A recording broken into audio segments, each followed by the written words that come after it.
Okay, well, shalom, everybody. This is class 12, and we're looking at just an overview of chapters 33 to 35 that actually cover the Great Revolt, the war for Jerusalem, and the destruction of the temple, along with what happened on Masada. So again, this is the vision in Daniel, where it actually shows what all the different nations that would be affecting the Jewish people: Babylon, Media, Persia, the Greek Empire, and the Roman Empire, and then which brings us to the end times, the feet of clay and iron mixed. So right now we're still coming towards again the end of the Jewish people being in Jerusalem, again called the Great Revolt, which took place from 66 to 70 CE. A rebellion against Rome in the 1st century CE would be the equivalent of Israel declaring war on NATO today. That's how mighty Rome was. So how did the Jews decide to take on such a seemingly suicidal challenge? This question has no single answer. Into the equation enter ideological differences between the pagan Greco-Roman world and the monotheistic Jewish world, Jewish response to the Roman domination, which led to strife among the various Jewish factions, the Pharisees, the Sadducees, and the Zealots, and Roman persecution of Jews, which started with taxation and ended with outright slaughter. We will look at these one by one. First, ideological differences. Like the Greeks, the Romans worshipped many gods. Not only that, whenever they conquered a swath of land, they simply added the conquered people's gods to the Roman pantheon. The Roman historian Varro writes that by the 1st century BCE, they had an excess of 30,000 gods. The Jewish idea of one invisible God who demands exclusive worship could not be added to the big pot. Was totally incomprehensible to the Romans. But more importantly, along with Jewish beliefs went a lifestyle of obedience to a host of commandments that countered the Roman world. For example, the Jewish insistence on respect for life was bound to irk a people who built amphitheaters just so the public could be amused by watching their fellow human beings butchered. The more grotesquely, the better. The Talmud captures the difference in a very interesting statement. Caesarea and Jerusalem. If someone will tell you both are destroyed, do not believe it. If someone will tell you both are standing, do not believe it. But if someone will tell you Caesarea is destroyed and Jerusalem is standing, or Jerusalem is destroyed and Caesarea is standing, then you can believe. Now we know for historical fact that Caesarea and Jerusalem were standing at the same time. When Herod was alive, he built the city of Caesarea, and for sure he didn't destroy Jerusalem. So what does this mean? In making this statement, the rabbis are making a theological, historical, and political point about the reality of the relationship between Israel and Rome, between the descendants of Jacob and the descendants of Esau. What they meant is that in terms of the cosmic struggle, one can't be on top without the other being down. When the Jews are up and Jewish values are strong, then Roman values are going to be down, and vice versa.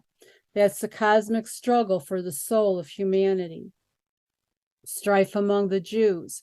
The Jewish reaction to the presence of the Romans had many faces. Hellenized and assimilated Jews. They welcomed the Roman presence and profited by it. They were angry with other Jews who resisted Roman domination. The Sadducees, for the most part, these were wealthy Jews who denied the divine origin of the oral law. They dominated and corrupted the temple hierarchy and were willing to cooperate with the Romans to keep their power base. They saw other Jewish factions as troublemakers. The Pharisees, these were mainstream Jews who wanted nothing to do with the Romans, but they were pragmatic. They wanted Judaism to survive, and short of giving up their religious principles, were willing to make the best of Roman domination. They disapproved of the other Jewish factions, those that tried to curry favor with the Romans and those that advocated open rebellion. The Zealots, they were comprised of several different groups of nationalistic extremists. Among the Zealots was a group called Sicarii, meaning dagger men. who derived their name from the concealed daggers they carried to murder their political opponents. They were incensed at the Roman presence and were angry with other Jews whom they saw as actively or tactically cooperating with the Romans. Also masquerading under the guise of nationalism was a criminal element called biryonim, meaning wild men. They too sided with the Zealots. And again, this is from Rabbi Ken Spiro, Crash Course in Jewish History. Splinter sects. These religious groups, such as the Essenes, held extreme views and opposed both the Sadducees and the Pharisees. For example, the Dead Sea sect, famed for the Dead Sea Scrolls, expected the world to end shortly and went off to live in the desert to escape the depravity and corruption of city life and to prepare for the end of days. Jewish sources list 24 separate factions. Their conflicting views were a symptom of a disease afflicting the Jewish people at this time. The rabbis call this disease sinat chinam, senseless hatred of one Jew for another Jew. Unfortunately, we are seeing a very similar situation today. You don't need to be a scholar of political science or have a doctorate in sociology to realize that by far the biggest problem in the land of Israel and the Jewish world as a whole is lack of unity, which leads to divisiveness, infighting, and even hatred. There are factions of Ashkenazim, Sephardim, secular, religious. Among the religious, there are the Hasidim, the Mitnakadim, and the religious Zionists. A weakened, disunited Jewish nation is easy prey for both anti-Semites and the enemies of Israel. The paradigm for all this is happening today can be found in the Roman era. Roman persecution. The Jews' Great Revolt against Rome in 66 CE led to one of the greatest catastrophes in Jewish life, and in retrospect might well have been a terrible mistake. No one could argue with the Jews for wanting to throw off Roman rule, since the Romans had first occupied Israel in 63 BCE. Their rule had grown more and more onerous. From almost the beginning of the Common Era, Judea was ruled by Roman procurators whose chief responsibility was to collect and deliver an annual tax to the empire. Whatever the procurators raised beyond the quota assigned, they could keep. Not surprisingly, they often imposed confiscatory taxes, equally infuriating to the Judeans. Rome took over the appointment of the high priest, a turn of events that the ancient Jews appreciated about as much as modern Catholics would have appreciated Mussolini appointing the popes. As a result, the high priest who represented the Jews before God on their most sacred occasion increasingly came from the ranks of Jews who collaborated with Rome. This is from Rabbi Joseph Teluskin, Jewish Literacy. At the beginning of the Common Era, a new group arose among the Jews, the Zealots, in Hebrew again, Kanaim. These anti-Roman rebels were active for more than 6 decades and later instigated the Great Revolt. Their most basic belief was that all means were justified to attain political and religious liberty. The Jews' anti-Roman feelings were seriously exacerbated during the reign of the half-crazed emperor Caligula, who in the year 39 declared himself to be a deity and ordered his statue to be set up at every temple in the Roman Empire. The Jews, alone in the empire, refused the command. They could not defile God's temple with a statue of pagan Romans' newest deity. Caligula threatened to destroy the temple, so a delegation of Jews was sent to pacify him. To no avail. Caligula raged at them. So you are the enemies of the gods, the only people who refuse to recognize my divinity. Only the emperor's sudden violent death saved the Jews from wholesale massacre. Caligula's action radicalized even the more moderate Jews. What assurance did they have, after all, that another Roman ruler would not arise and try to defile the temple or destroy Judaism altogether? In addition, Caligula's sudden demise might have also been interpreted as confirming the Zealots' belief that God would fight alongside the Jews if only they would have the courage to confront Rome. In the decades after Caligula's death, Jews found their religion subject to periodic gross indignities. Roman soldiers exposing themselves in the temple on one occasion and burning a Torah scroll on another. Ultimately, the combination of financial exploitation, Rome's unbridled contempt for Judaism, and the unabashed favoritism that the Romans extended to Gentiles living in Israel brought about the revolt. In the year 66, Florus, the last Roman procurator, stole vast quantities of silver from the temple. The outraged Jewish masses rioted and wiped out the small Roman garrison stationed in Jerusalem. Cestius Gallus, the Roman emperor in neighboring Syria, sent in a large force of soldiers, but the Jewish insurgents routed them as well. This was a heartening victory that had a terrible consequence. Many Jews suddenly became convinced that they could defeat Rome, and the zealots' ranks grew geometrically. Never again, however, did the Jews achieve so decisive a victory. When the Romans returned, they had 60,000 heavily armed and highly professional troops. They launched their first attack against the Jewish state's most radicalized area in Galilee in the north. The Romans vanquished the Galilee, and an estimated 100,000 Jews were killed or sold into slavery. Throughout the Roman conquest of the territory, the Jewish leadership in Jerusalem did almost nothing to help their beleaguered brothers. They apparently had concluded, too late, unfortunately, that the revolt could not be won and wanted to hold down Jewish deaths as much as possible. The highly embittered refugees who succeeded in escaping the Galilean massacres fled to the last major Jewish stronghold, Jerusalem. There they killed anyone in the Jewish leadership who was not as radical as they. Thus all the more moderate Jewish leaders who headed the Jewish government at the revolt beginning in 66 were dead by 68, referring to a common era. And not one died at the hands of a Roman. All were killed by fellow Jews. The scene was now set for the revolt's final catastrophe. Outside Jerusalem, Roman troops prepared to besiege the city. Inside the city, the Jews were engaged in a suicidal war. In later generations, the rabbis hyperbolically declared that the revolt's failure and the temple's destruction was due not to Roman military superiority, but to causeless hatred, Sennacherib, among the Hebrews. While the Romans would have won the war in any case, the Jewish civil war both hastened their victory and immensely increased the casualties. One horrendous example in expectation of a Roman siege. Jerusalem Jews had stockpiled a supply of dry food that could have fed the city for many years, but one of the warring zealot factions burned the entire supply, apparently hoping that destroying the security blanket would compel anyone to participate in the revolt.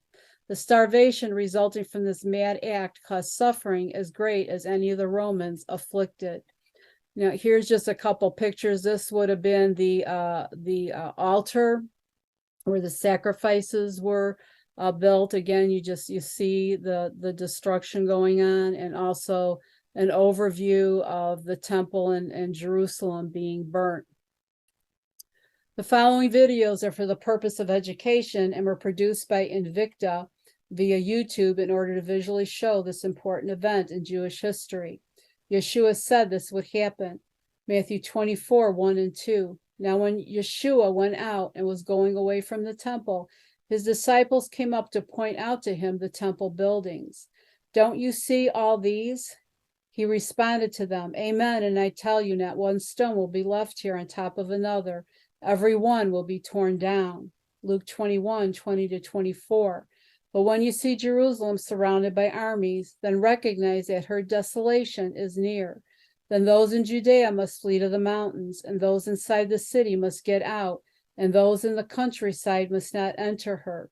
For these are the days of punishment to fulfill all that has been written. Woe to those who are pregnant and to those who are nursing babies in those days. For there will be great distress in the land and wrath on this people. They will fall by the edge of the sword and be led captive into all the nations. Jerusalem will be trampled by the Gentiles until the times of the Gentiles are fulfilled. So this video is, again, showing an illustrative overview of the siege of Jerusalem in 70 AD. The siege of Jerusalem was a massive military endeavor, the likes of which had not been seen since the fall of Carthage 2 centuries earlier. Starting in April of 70 AD and lasting nearly 5 months, the battle would be a brutal, no-holds-barred brawl fought over every inch of the city. At stake was the success of the Great Revolt in Judea and the survival of the Jewish people. Roman involvement in Judea first began in 63 BC when Pompey the Great was drawn into a Jewish civil war and eventually seized Jerusalem. However, the region saw much turbulence during the final years of the Republic and was taken over by the Parthians, before legions returned to install the puppet king Herod. Eventually, a series of procurators oversaw Judea, but these largely lacked the competency or military power to impose order.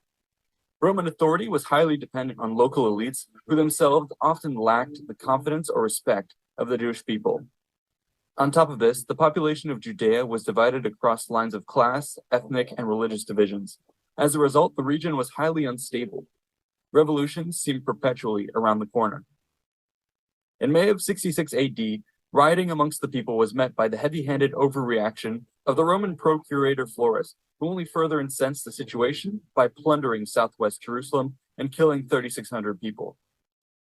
As the situation escalated, reinforcements soon arrived from Caesarea, only to be driven out by a rebellion that now spread to the entire region. Jerusalem was taken by Jewish rebels, while Roman strongholds were eliminated in Judea and Perea.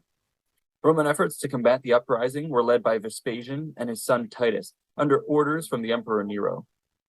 The campaign season of 67 AD saw Vespasian advance south from Antioch and focus his efforts on subduing Galilee. Field battles were virtually unheard of, given the huge advantage the Romans held, and most of the fighting was concentrated around fortifications. This resulted in particularly brutal treatment of any populations which did not submit immediately.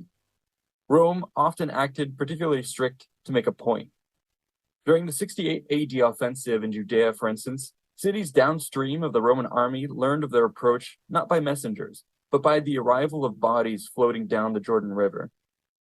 The campaign ground to a halt with the news of Nero's death. The anarchy that followed was known as the Year of Four Emperors and included a bid for power by Vespasian on July 1st, 69 AD. By the summer of 70 AD, he had come out the victor and set sail for Rome to claim his prize. Titus was left in command of the Judean campaign with instructions to put an end to the Jewish uprising. This, of course, meant the long-delayed assault on Jerusalem, home to the rebel leaders and the heart of the resistance. Titus began the Jerusalem campaign in the spring of 70 AD. His army of 4 legions was assembled in Alexandria and marched north to Caesarea along the shoreline. Supporting his force were 23 cohorts of auxiliary infantry, 8 alai of cavalry, and numerous detachments of local troops provided by the region's client rulers. Historical records seem to claim that this force numbered around 60,000 men. These estimates imply that the core legionary troops made up around 35% of the army, the auxiliary troops about 32%, and the remaining local forces about 33%. Such a high proportion of local troops does raise some doubts on the accuracy of our sources. However, we may speculate that local rulers were eager to donate men to the war effort in a political bid to secure Rome's goodwill amidst a bloody revolt. The Roman commanders themselves may also have been eager to have additional troops at their side. While the local forces were surely not as reliable as the crack legionaries, they could take on many responsibilities of the army and thus free up the elite troops to do what they did best. This would be especially important in the upcoming siege of a city as large and well fortified as Jerusalem. The Roman forces approached Jerusalem in separate marching columns due to the security and supply constraints of the Judean hill country. Titus led both the 12th and 15th legions by the most direct road, while the 5th Macedonica approached via Emmaus, and the 10th Fretensis approached via Jericho. On April 23rd, the lead units of the 12th and 15th legions arrived on the hills to the north of the city. That night, the 5th Macedonica arrived, and by morning, the rest of the army entered the battlefield. Before them lay the great city with gleaming temples and stout battlements. The city of Jerusalem is surrounded on 3 sides by steep ravines. To the east lies the Kidron Valley, to the west, the Gihon Valley, and sweeping around the south is the Hinnom Valley. A series of hills surround the area, including the famed Mount of Olives to the east. Ancient Jerusalem itself was built atop several key topographic features. The city incorporated 2 spurs of land with the Tyropaean Valley in between. Atop the eastern spur stood the Temple Mount and the Antonia Fortress. The heights of the western spur were occupied by the elites who had built the upper city during the Hashmonean and Herodian periods. In the middle of these two areas sprawled the more ancient and crowded lower city, which held most of the population. Both the upper and lower cities were enclosed by a wall, which was anchored on the flank by the massive fortifications around the Temple Mount. Inevitably, the population outgrew its bounds, and the second city was developed north of the first wall. This exposed position was soon surrounded by a second wall, which ran from the Antonia in the east to the Genoth Gate in the west. By the 1st century AD, yet another suburb had sprung up to the north, known as the New City.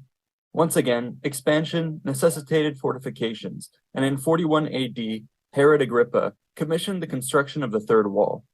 This was an ambitious project with massive stone blocks meant to enclose a large area. It seems that the scale of the defensive works raised some suspicion amongst the Romans, who forced their client king to abandon the project before its completion. Over the course of the Jewish revolt, however, the people of Jerusalem managed to put the finishing touches on their third layer of battlements. By the time the legions arrived outside Jerusalem, the walls had been raised an additional 9 meters, and a series of square towers were built projecting outwards. The combination of tough terrain and stout walls made for a formidable 3-layered defensive network. Additionally, the maze of narrow streets between the fortifications could be easily blockaded, while numerous underground water and sewage passages meant that defenders could emerge from any direction for a surprise attack on intruders. Bunkered within this massive, fortified city was a garrison of approximately 20,000 Jewish troops. However, these were not professional forces. Rather, they were a motley assortment of militiamen, refugees, and zealots. This composition is a reflection of the thoroughly fractured nature of the Jewish resistance. Since the outbreak of the revolt, an effective, centralized government had failed to take form, and the resistance suffered from a chronic failure to synergize its various factions. Jerusalem had been divided along party lines and was tearing itself apart in bloody political infighting right up until the arrival of Roman forces.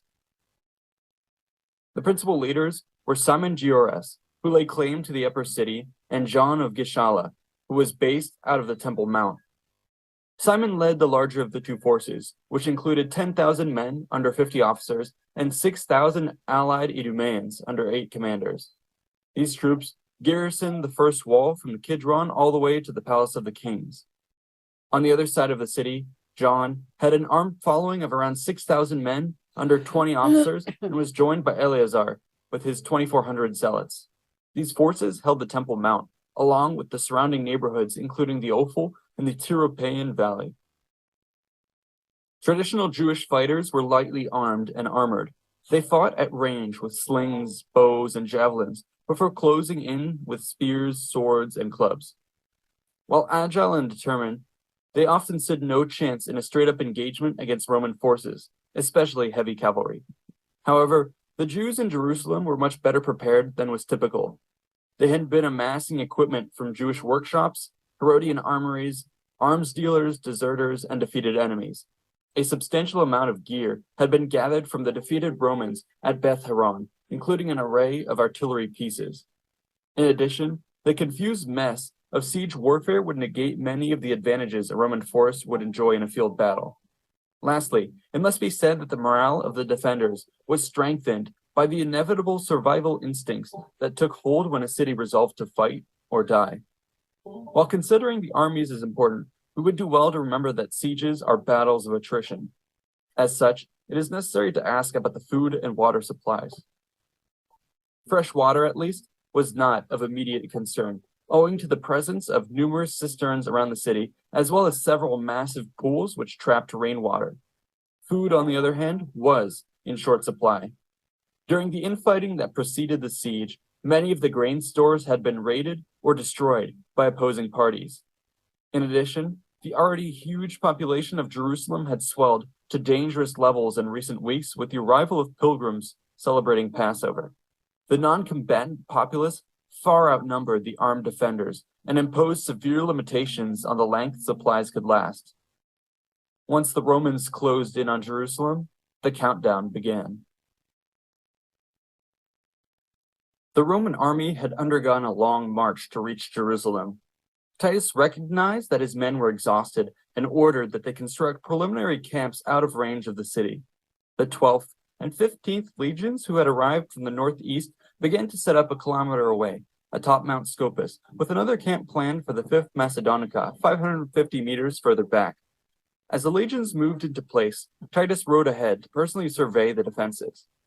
On the morning of April 23rd, he set off with 600 horsemen, following the road that led to the main gate of the third wall. However, the terrain was uneven and cluttered with gardens, olive groves, hedges, fences, walls, and stone structures which had been knocked down by the defenders.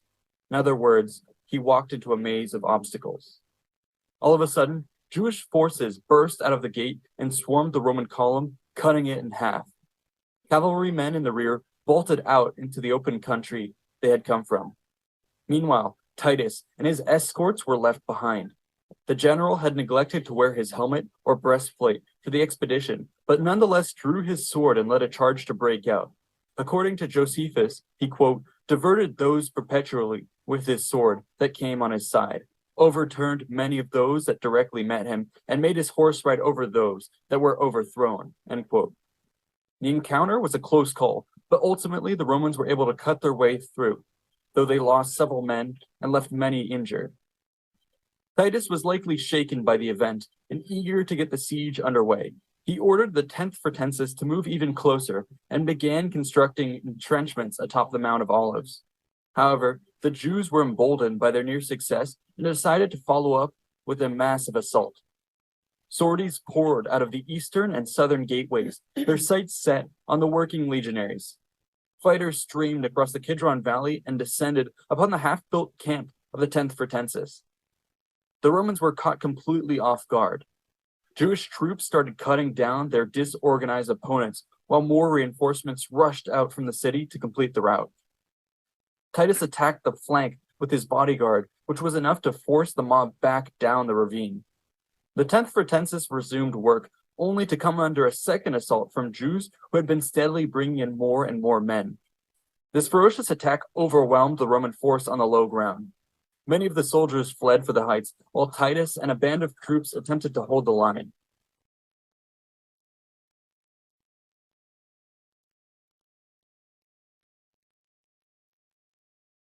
Soon after, the legionaries regrouped, countercharged down the hill, driving the Jews back once more. In the ensuing lull, the camp fortifications were finally completed. This secured the Roman forward positions, but left everyone with a reminder that the strength of the Jewish defense had been dangerously underestimated. In response, Titus now took precautions against further counterattacks. He posted cavalry divisions to deflect attacks and ordered that the ground between the Roman camps and the walls be cleared of all obstructions. This meant cutting down trees, flattening hedges, filling in ditches, and destroying rock projections. This had the dual purpose of removing any cover for Jewish sorties, as well as preparing the ground for siege works. The Roman army had effectively rolled up its sleeves. It was time to get to work.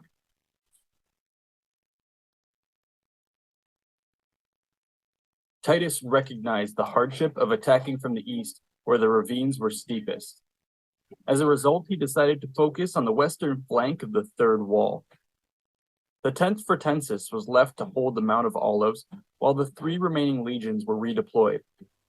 The 5th Macedonica built a camp 400 meters west of the western gate, while the 12th and 15th legions established themselves opposite the Sephinus Tower. Artillery positions were now deployed with their sights set on the city. Under their covering fire, each legion began constructing an earth and timber ramp up to the third wall. Jewish projectiles rained down from above, and attack parties slowed construction at all times of night and day.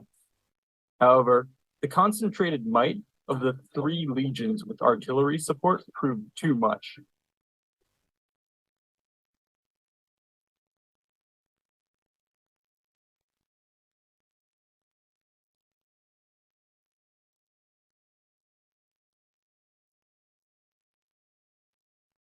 The attackers completed their ramps, and soon were slowly rolling battering rams into place. The thudding of the rams signaled progress for the Romans, but also served as a rallying cry for the defenders. Militia units from around the city swarmed into place to pelt the crews and their guards with missiles from above, while raiding parties attacked the engines on foot from postern doors.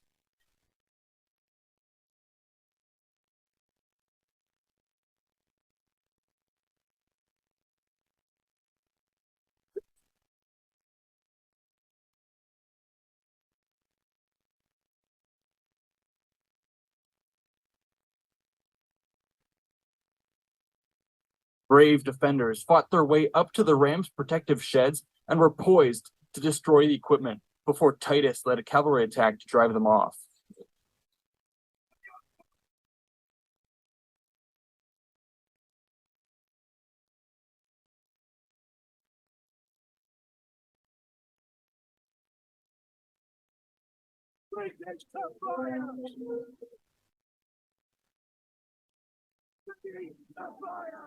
Before ramming was resumed, Roman engineers built 3 siege towers, which were too heavy to be overturned and which were also fireproofed. These were then rolled into place to provide close fire support for construction and clear the area of defenders.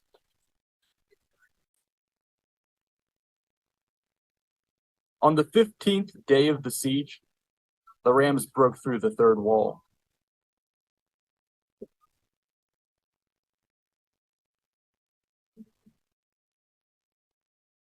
The Jews yielded the outer city to the Romans and withdrew to the second wall. Titus was eager to keep the momentum rolling and established a camp in the heart of the new city, tearing down many structures in the process. The rams were now brought into position once again and targeted the central tower gate. Within 4 days, a breach was formed.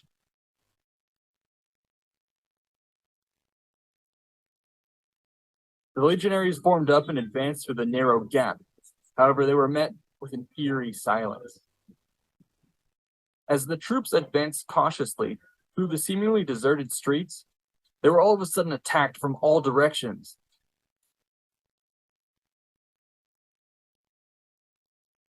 The trap was now sprung, and Jews began unleashing barrages of missiles into the dense infantry clusters. At the same time, hit-and-run parties attacked any exposed troops who had strayed too far from the main body. In shock, the Romans attempted to retreat back through the breach, but found that it was so narrow that only a few men could get through at a time. This choke point was a prime target for the bowmen and slingers of the defenders. Roman archer units were brought up to provide covering fire and eased up enough pressure to allow for a withdrawal. At the same time, however, the Jewish force was mobilized to surge ahead as the Roman tide receded. They rushed back onto the walls, unloading continual barrages onto the attackers. Meanwhile, sorties with large blocks of Jews pressed the Romans back while the breach was mended. Josephus recalls that the fighting raged all day long and into the night. Action around the tower gate continued, and by the 4th day, the legions once again broke through. This time, Titus ordered that the entire northern stretch of the second wall be torn down and the surrounding towers be manned by Roman forces. The Jews now pulled back to the first wall. This was part of a deliberate plan to carry out a fighting retreat against the Romans, conserving Jewish strength while maximizing their damage. The commanders were finally in a position to make a stand now that the defensive line had a much smaller surface area than at the start of the siege. This meant that the outnumbered Jews could far more readily concentrate forces and rebuff attacks. At this point, overall command of the defense had been granted to Simon, who held the first wall along the northern side up to the royal palace. John's Galileans and Zealots held the Temple Mount and the Antonia fortress on the eastern edge of the line. The legions advanced into the second city. Titus dispatched the 10th and 15th legions to raise ramps to the west, where the second and first walls met. To the east, he had the 5th and 12th legions start construction against the Antonia fortress. They did so under incessant sorties and missile attacks. Historians tell us that the Jewish forces at this point would have been able to bring to bear 300 bolt throwers and 40 stone throwers from the rebel armory. This firepower was considerable and must have forced the Romans to build their own protective countermeasures. On the 29th of May, after 17 days of intense labor and non-stop harassment, the Romans completed their attack paths up to the eastern and western flanks. Battering rams, siege towers, and numerous cohorts were brought up for an all-out assault. However, unbeknownst to the Romans, the Jewish forces had been hard at work themselves. They had secretly conducted sapping operations with a tunnel traveling under the first wall right up to the siege ramps against the Antonia. The excavations were supported by pit props, which the Jews set alight. As the fire took its course, the ground gave way and a huge chasm opened up, engulfing the ramps and their siege engines. Fires, which were temporarily smothered, erupted once more as the bitumen reignited and burned what remained of the equipment. The Romans had once again fatally underestimated the defenders and were reaping the consequences. To the west, Simon sallied out at night to attack the siege works in his sector of the battlefield.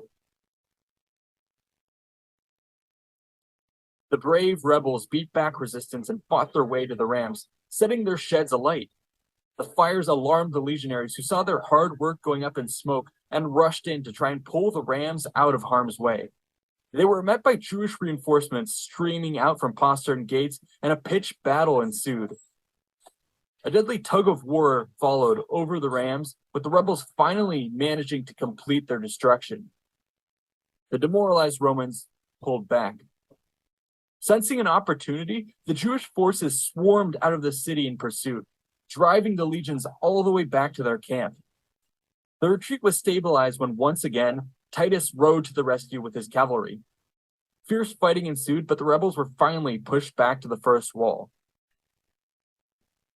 The Roman siege lines were in shambles. Virtually all of their rams and ramps were a smoldering ruin by morning, and the morale of the legions must have been in a similar state. It was approaching the hottest part of the year now. Water was running low, and building material was becoming increasingly hard to come by. Nonetheless, Titus launched an ambitious plan to restore the spirit and security of the men. His plan called for the construction of an 8-kilometer wall of circumvallation with 13 forts. To do this, he leveraged the proud nature of the troops by having the legions and cohorts challenge one another for the honor of being the first to complete their allotted portion of the wall. Relatively safe from Jewish attacks, the legionaries were free to reforge their unit cohesion through competitive labor. The result was a stunning success.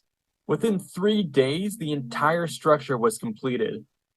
Morale amongst the Romans was restored, while the Jews were left with a stunning sign that the Roman war machine wasn't backing down. If anything, things had just shifted into high gear.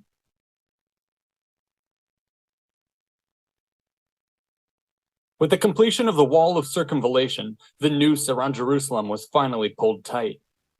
Previously, citizens had been able to slip out at night to collect supplies from the countryside, but now this proved impossible.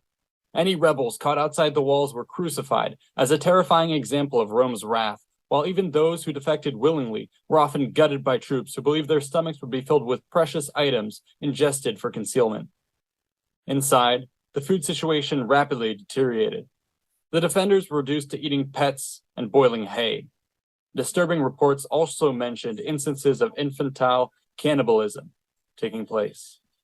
Now, in the 10th week of the siege, Titus ordered all forces to concentrate their assault on the Antonia fortress. The full-scale assault began with the mobilization of archers and artillery to suppress the walls, while 2 battering rams moved into position and men armed with crowbars took aim at the foundation blocks of the towers.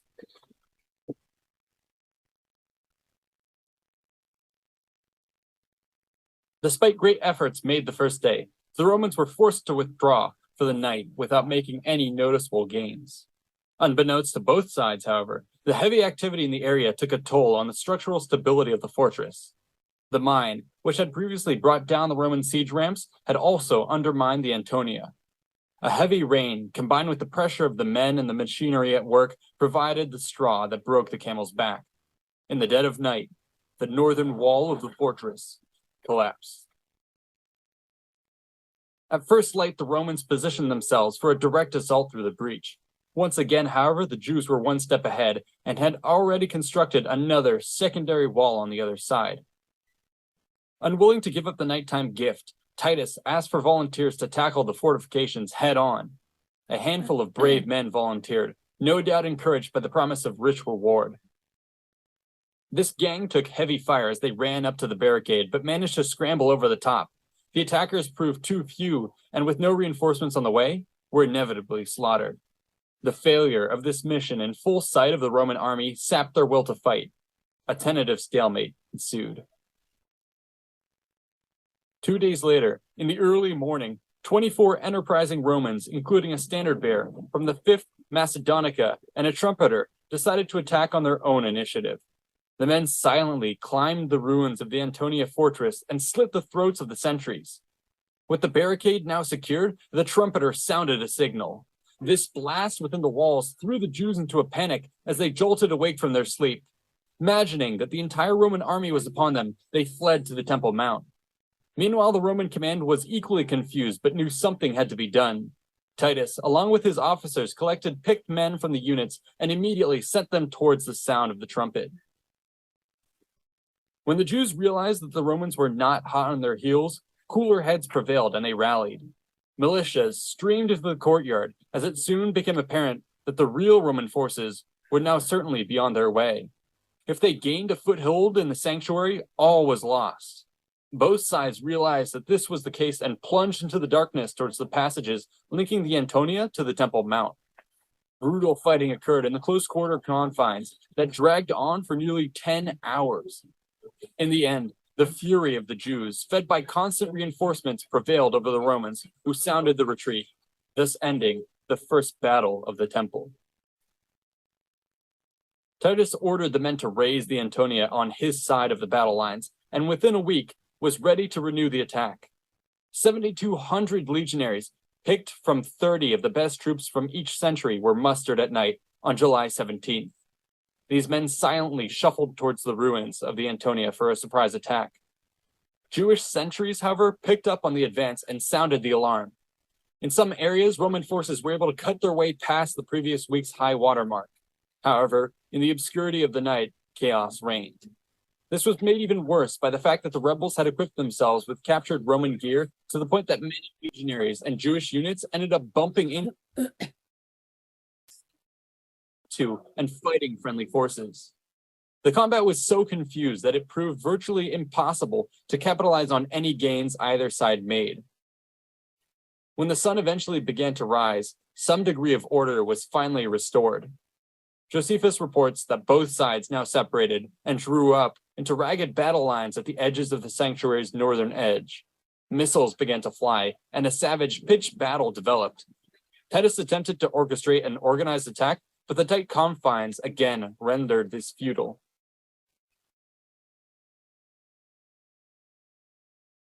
By midday, it became apparent that no gains would be made, and the second battle of the temple was called off. Clearly, it would be impossible to punch a hole through the Jewish bottleneck. Titus thus resolved to broaden the scale of the attack. In the peak of the summer heat, he ordered 4 more ramps to be built against the northwestern corner of the Temple Mount. In response, the Jews massed their missiles at the walls and sent forth continuous waves of skirmishers and sorties to harass the work crews. Nonetheless, the legions steadily made progress. With the works nearing completion, the defenders tore down the northwestern corner of the temple colonnade, severing connection between the defensive parapets and the remaining elements of the Antonia. This effectively removed a key avenue the Romans were hoping to use as an attack route. At the same time, a major sally was attempted against the Roman wall of circumvallation at the Mount of Olives. Though unsuccessful, this assault once again attested to the boldness of the defenders. A cornered beast was certainly a force to be reckoned with. On the 27th of July, Roman work parties building a ramp against the broken end of the western colonnade spotted an opportunity. It appeared that Jewish activity on the other fronts had caused a withdrawal of defensive forces in the area. The legions rushed forward with ladders for an immediate assault by escalade. Hundreds of troops now swarmed onto the undefended walls, with many more following behind them. However, the Jewish retreat had been a trap. In the previous days, they had secretly filled the rafters with dry wood and bitumen, which they now set alight. The entire sector of the wall burst into flames, with the Roman assault troops caught in the inferno. This occurred in sight of both armies and provided a tremendous morale boost to the defenders. The Romans proved wary of another escalade assault and instead tried to breach the walls with rams and picks. For days, they worked around the clock in relays to undermine the defensive fortifications. They did so under a continuous bombardment of missiles and harassment. Eventually, several huge blocks were pried loose, but the thick construction of the Temple Mount defied all attempts at destruction. Titus must have been unimaginably frustrated. Desperate for results, he ordered another storming of the walls. The results were predictably bloody. Roman troops climbing the ladders were dangerously exposed. Many found themselves toppled in their attempts to scale the walls, while others finally managed to reach the top under continual artillery and archer covering fire, only to be left isolated. Those that did make it up were vastly outnumbered and slaughtered. Roman centurions resorted to throwing legionary eagles onto the walls in a bid to motivate the proud soldiers to retrieve them. However, even this desperate measure proved fruitless and only resulted in the death of even more bullheaded attackers. The increasingly costly assault was abandoned. Rather than abandon all hope, Titus made preparations for yet another attack on the temple in the beginning of August. The objective would be to finally push through the bottleneck at the Antonia and move out onto the open spaces of the courtyard, where the legions would gain the necessary space to fight effectively. Archers and artillery were massed in and around the ruins of the Antonia. These began to target the defenders holding out at the north end of the temple complex. Once they had cleared, Roman troops burnt out and tore down the entire northern colonnade. This would allow the attackers to deploy along the entire width of the plaza, while at the same time stripping away a crucial Jewish defensive position. While the northern battlements were now destroyed, sight lines were opened up onto the other flanking battlement positions. The defenders stationed here found themselves dangerously exposed and were forced to pull back. The Jewish line of defense was reformed and now cut across the center of the Temple Mount, with the temple itself serving as a central bastion. It is around this time that the gravest of ill omens took place. This spiritual crisis involved the daily sacrifice of lamb to Yahweh. Like clockwork, the priests had upheld the holy rite of Tamid amidst the bloodshed and starvation of the siege. But on the 5th of August, the last of the sacrificial lambs ran out. Now, at the height of the siege, with the Romans advancing, the Jews lost their connection to God. The stage was now set for a fight over the very heart of Jerusalem, the Temple Mount. The left end of the ragged Jewish line was stationed at the western gate with access to the upper city. The right flank was anchored on the opposite side of the colonnade at Solomon's portico. The center of the line ran through the temple and its inner court. The Romans held the north, the Jews the south. Both sides were prepared for a fateful duel within the enormous gladiatorial arena that was the Temple Mount complex. In the center of the battlefield was the linchpin of the Jewish defenses, the inner temple. Just like the Temple Mount, the temple was surrounded by a wall with wide fighting platforms atop a series of perimeter colonnades. The eastern half of the compound was known as the Court of Women. This was then connected to the western half by another wall and the Corinthian Gate. On the other side lay the Court of the Israelites, and beyond that, the Court of the Priests. At the very end lay the Holy of Holies, a 45-meter tall, white marble edifice adorned with enormous golden gates and topped by golden points. This was said to be the very house of God, in which only the high priest entered on the Day of Atonement. In fact, the entire inner temple was normally off limits to all but a select few. Extraordinary circumstances, however, call for extraordinary measures, and the holy spaces today were packed with defenders. Despite being exhausted and on the verge of starvation, the Jews attacked at dawn on August 9th.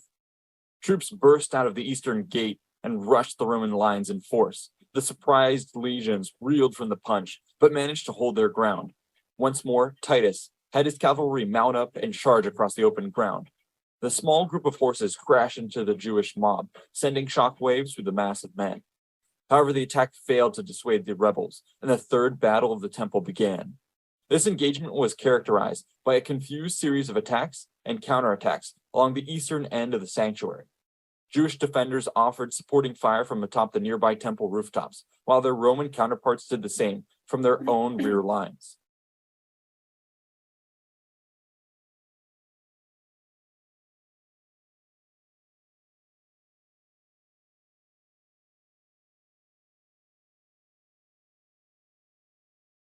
The fighting raged on for several hours before subsiding into an uneasy stalemate. The following day, August 10th, the Jews again launched an attack on the Romans holding the outer court, initiating the Fourth Battle of the Temple. The engagement was similarly hard fought, but the crush of a Roman counterattack managed to drive the defenders right up to the temple walls itself. Here, Jews atop the walls dislodged stones and threw down an assortment of projectiles onto the Romans. However, in the close press below, a pair of legionaries were seized by impulse. One grabbed a piece of flaming debris, while the other hoisted him up against the north side of the temple. From this elevation, he lobbed the burning timber through a low golden door into the sanctuary chambers. In the summer heat, the highly flammable timbers and textiles took light. Thick, black smoke billowed into the air as fire spread rapidly to the stunned amazement of both sides. The fire rapidly spiraled out of control, threatening to consume the countless sacred texts and treasures within the temple. The Jews were left paralyzed between choosing to fight the flames or the Romans. The legions seized on the initiative and plunged forward without orders. They battered down the eastern gates and penetrated the inner court of the temple. In this moment, at the climax of a grueling 3-month siege, the attackers gave way to their bestial nature. Soldiers broke free from their officers, controlled only by a toxic psychological state of repressed rage and frustration. Pity was the first casualty, soon followed by a butchery of all those who did not flee the hellscape.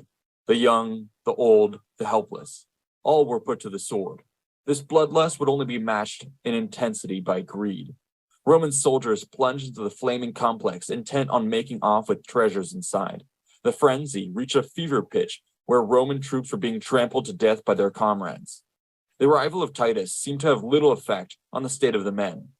This was often a natural occurrence in the final stages of a siege, when even the ablest of commanders could do nothing to restrain the wild passions of soldiers. Eventually, the delirium subsided when the temple was picked clean by both men and flames. Chants of Imperator, Imperator, Imperator greeted Titus as he ordered the sacrifice of an ox, a sheep, and a pig at the eastern gate of the temple. With this move, he consummated the domination of the Roman gods over that of the Jews.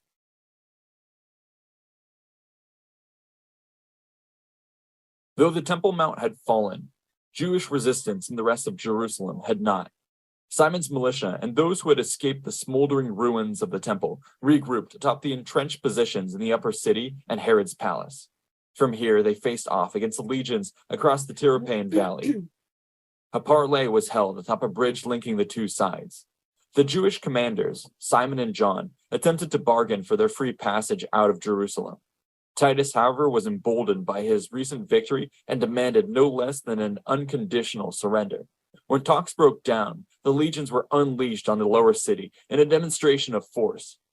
For 2 days, they hacked their way through tight alleys and rooftops, cutting down rebels and non-combatants alike. Fires were also set to clear out any survivors from the lower districts. The flames did tremendous damage to life and property. They also engulfed vast quantities of dead bodies in various stages of decay, filling the air with a horrid stench. All that remained now was the last stronghold of Herod's palace. This fortress was dominated by strong walls and a ring of towers ranging from 25 to 40 meters tall. In addition, the buildings of the upper city blocked a clear line of approach, while numerous underground passages could allow the Jews to carry out effective sorties against incoming siege works. The Romans had faced significant trouble against similar defenses already and were not eager to try it once more. Instead, the attackers opted to mount their assault from the west, flanking from outside the walls of Jerusalem. All 4 legions now massed in the Hinnom Valley and began construction of a final set of siege ramps. Allied and auxiliary troops within Jerusalem also set to work on their own platforms against the upper city, located at the viaduct, the gymnasium, and Simon's Tower. Resources and manpower for the Romans were extremely sparse. This delayed construction to a degree, but the projects were inevitably completed by the end of 2.5 weeks. On September 7th, the Romans were able to bring up the remaining rams and begin battering down the walls. The Jewish forces at this point were so weakened that for the first time, they did not lead sorties out against the siege equipment. Defenders attempted to offer resistance from the top of the walls, but were easily swept aside by mass fire of Roman projectiles. Sections of the western wall began to crumble.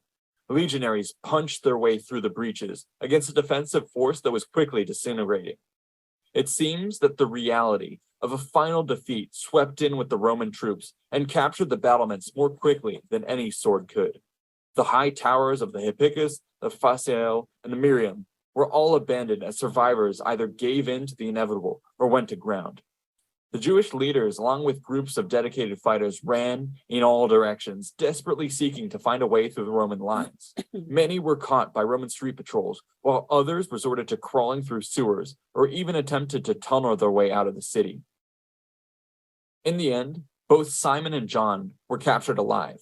They, along with 700 other young men, would be sent to Rome to be put on full display for the eventual triumph of Titus. All remaining males of the age of 17 and above were shackled and sentenced to death, either in the mines of Egypt or in the gladiatorial arenas around the empire. The women and children were taken to the slave markets. All told, we have no accurate figures for how many lives were extinguished or enslaved as a result of the sacking of Jerusalem. Josephus would have us believe that over 1.1 million were killed, while Tacitus offers a more plausible 600,000. These numbers both seem wildly inflated, but may be an indication of the carnage that took place when Titus resolved on destroying a highly populated city filled with refugees and pilgrims. We have only to look at the modern sieges like Stalingrad to imagine the horrors which befell the numerous non-combatants trapped within the walls. Back in Rome, Emperor Vespasian was busy preparing the stage for the honorable return of his son. The victory at Jerusalem warranted a triumph and would be used as a centerpiece for the legitimization of the Flavian dynasty. When the time came, Titus would parade down the streets of Rome atop a chariot at the head of a procession glorifying the conquests in the east. Soldiers and captives marched down the streets in full regalia alongside floats depicting dramatic scenes from the campaign. Vast amounts of treasure were also on display, including the great seven-branch menorah. The crowning moment of the festivities involved the flaying and ritual strangulation of Simon Gioras, who had served as the overall commander of the Jewish forces during the siege. While the revolt may have been symbolically crushed, Jewish resistance would burn on until the final Roman suppression of Masada in 73 AD. Though this would bring about the conclusion of the first Jewish revolt, there would be several more to follow, each with increasing levels of devastation. The siege of Jerusalem stands out as one of the most brutal examples of classical era total war since the fall of Carthage 200 years earlier. Humans did this. Hundreds of thousands of babies, cradled by mothers, grew up through millions of unique experiences only to find themselves all at Jerusalem.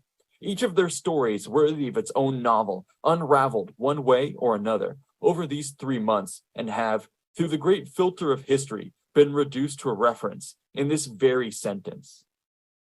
I don't think you or I or our species has the capacity to truly understand this. In the end, perhaps all we can do is take the time to pause and reflect. Now I'm just going to play a shorter one on Masada, and this will end the class. Those that were late, you could look at what you missed later.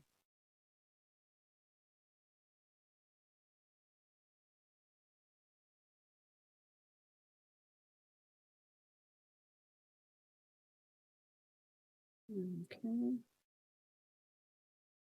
In 73 AD, Masada, the impregnable mountain fortress in the Judean desert, stood as the final holdout against the onslaught of Rome's legions. The siege that followed would mark the final, bloody suppression of the Jewish revolt with an encounter whose awe-inspiring remains can still be seen in the desert today.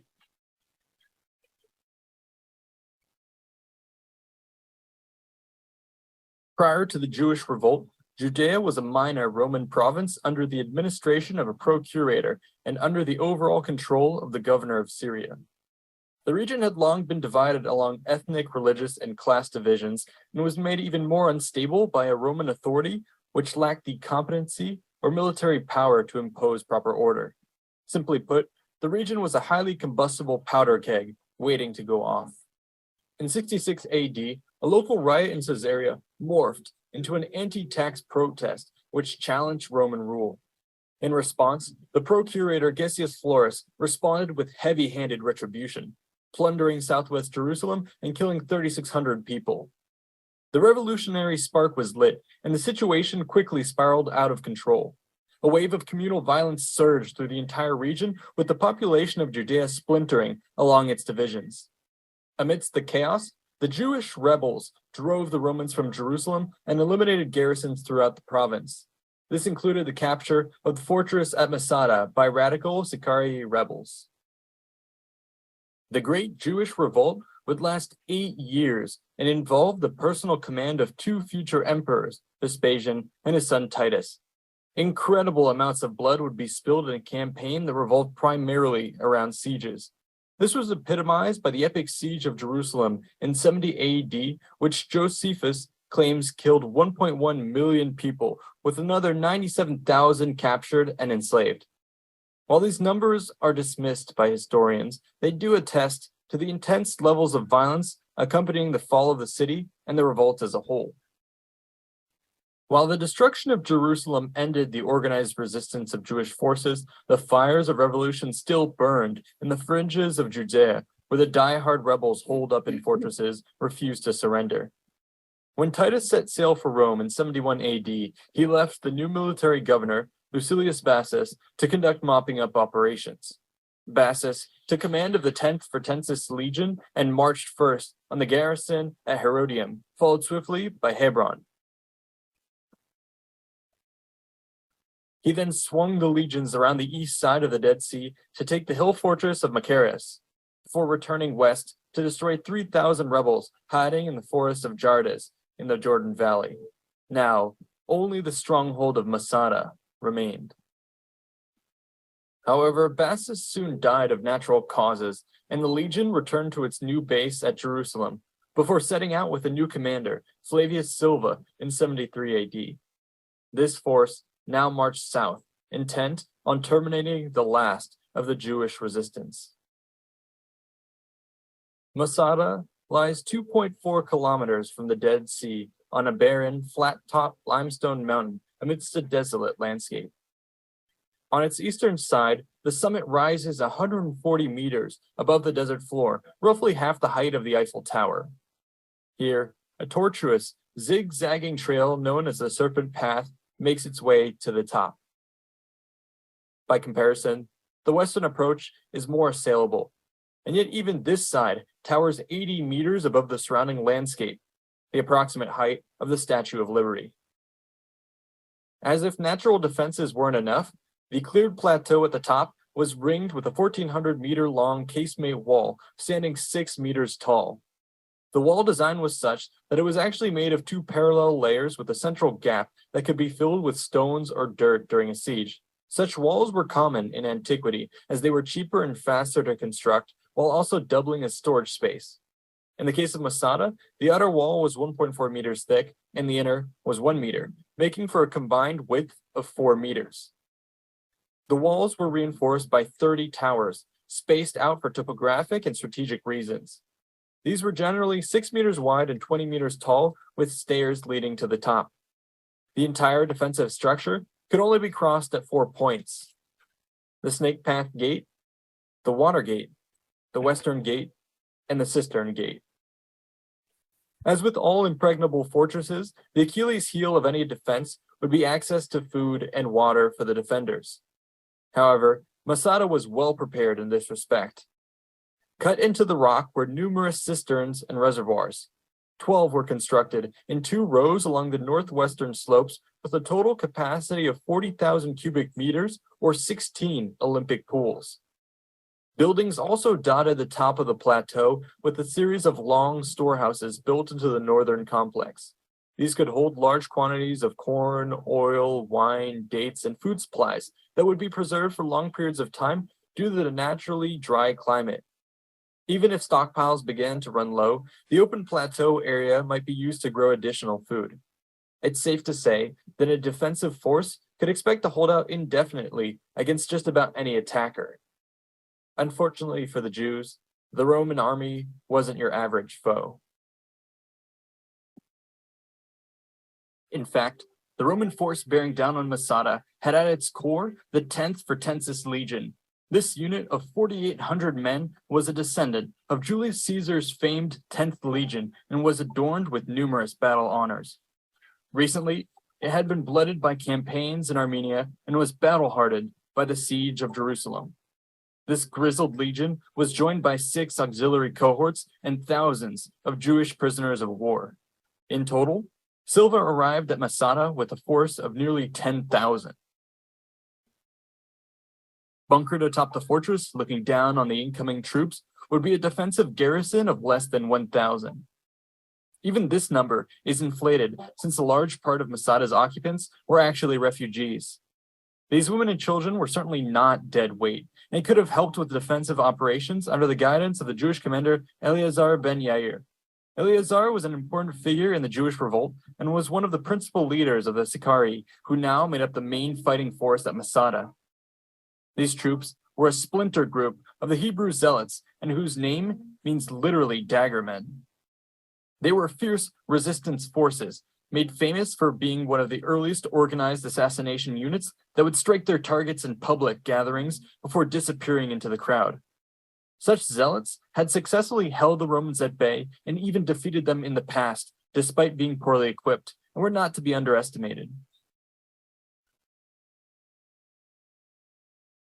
When the Romans arrived in the autumn of 73 AD, they had no illusions that the siege would be over quickly.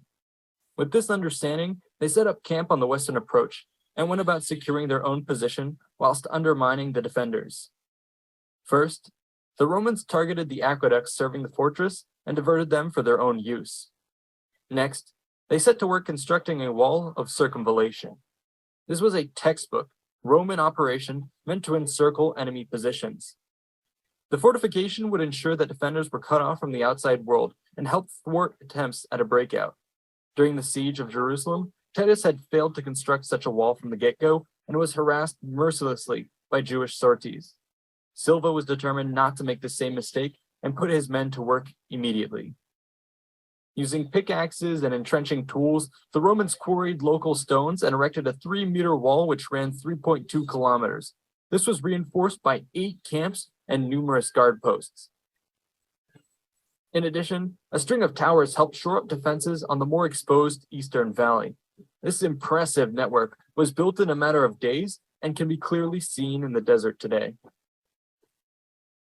Silva established his headquarters on the higher ground to the west, along with legionary cohorts 1 through 5, while cohorts 6 through 10 took residence on the low ground to the east.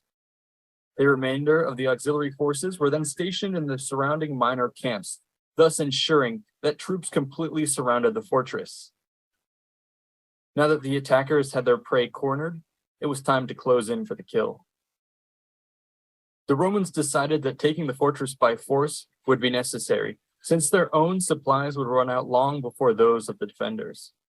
But the question still remained of how best to assault a mountaintop. A quick storming of the walls with ladders was out of the question, since any attack would be forced to advance at a dangerously slow pace and would be funneled through narrow killing fields. In this scenario, the defenders would be at a huge advantage, and any outcome would be Pyrrhic at best. Typically, Roman forces would overcome such adversity by using siege equipment to offer protection from projectiles, whilst artillery suppressed the defenders. However, the terrain at Masada was far too steep for siege equipment and too high for artillery. It would therefore be necessary to not only overcome the defenders, but nature itself. Ultimately, the Romans decided to turn the rocky cliffside into a gradual highway for an assault. To do this, the engineers would build an enormous siege ramp by taking advantage of a natural spur called the White Rock on the western side of the mountain. The plan was to bridge the existing gulf up to the walls with the man-made 20-degree incline. To support a ramp of this scale, the base had to be huge, so as not to collapse under its own weight, and was started roughly 200 meters out from the cliff. Here, the 10th Fretensis took the lead in construction while Jewish prisoners were used to bring a continual stream of water and supplies to the camps. Day in and day out, they slowly added more and more material to the foundation. At first, the volume being added would do little to increase the height of the ramp, but as the days, weeks, and months rolled by, it only grew faster and faster. The sheer audacity of the construction project must have awed the defenders, who woke up every morning to a mountain slowly rising towards their walls. However, as the ramp got closer and closer, it meant that workers were more and more vulnerable to projectiles launched from the walls and towers above. In response, the Romans surely would have begun to erect temporary walls and sheds to cover their progress. Additional archers and artillery may also have been called up to provide covering fire for the work crews and to dissuade counterattacks. Within 2 months, the ramp to the fortress was complete. It measured 220 meters wide at its base, rose 90 meters, and was topped with a 20-meter stone pier nearest the wall. According to archaeologists, this obscenely large amount of earthwork weighed the equivalent of 1.5 times the Empire State Building. It is stunning to imagine that this was accomplished without the use of modern equipment. Now, a 25-meter siege tower was constructed and slowly rolled up the ramp. It was specifically designed to handle the angled slope and included a battering ram at the front. The tower likely also carried small artillery pieces, which could be used to shoot down at the enemy walls which it now overlooked. It is important to note that this was often the primary purpose of siege towers. Rather than being glorified elevators for infantry assaults, they were actually meant to provide elevated positions for sniping at defenders and forcing them away from the walls while a larger breach was formed. In the case of Masada, the siege tower guarded the battering ram, which started to break down the walls. In response, the defenders set about reinforcing their defenses.